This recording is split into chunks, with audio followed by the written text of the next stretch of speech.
This is Twit.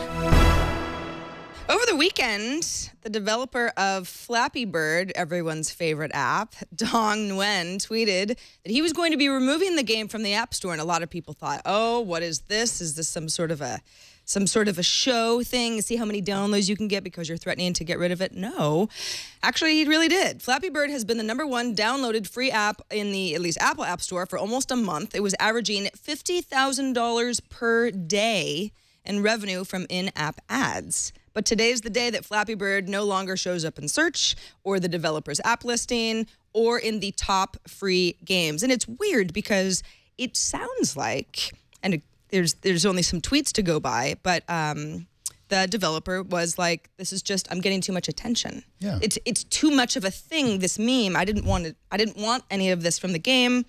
I guess the money doesn't matter. He just feels hassled by life." He's got a lot to learn about being a greedy capitalist. Exactly. And, if it were me, I would have, if it was too much to handle, I would have, gone to South Africa. Like, what was the comedian who did that, Dave Chappelle? Or I would have gone to Club Med and just, like, crushed my cell phone and just lived off the $50,000 a day. Yeah, you would think you'd be like, you don't go on Twitter. Then you don't have to see all the out replies about Flappy Bird.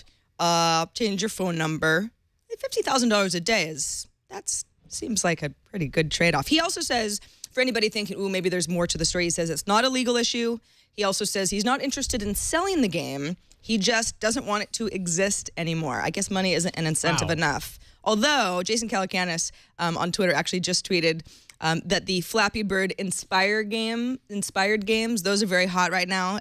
In the top 100 are Fly Birdie, Flappy Bee, Flying Floppy Unicorn, Fluffy versus Flappy, and Flappy Plane. That's the new big thing since, the birds are Flying Floppy Unicorn sounds like a compelling title. What do you think? I'm going to have to look that up. What's interesting about this, though, is from a support standpoint, right? You have one guy that created a game that suddenly gets millions upon millions of downloads. Think about how many contacts through both of the app stores, both Android App Store and the iTunes App Store, that he's getting regularly just to give support to people. When you're talking about millions upon millions of people, that's undoable for one person. That's quite a lot of pressure. I have to imagine that's part of this.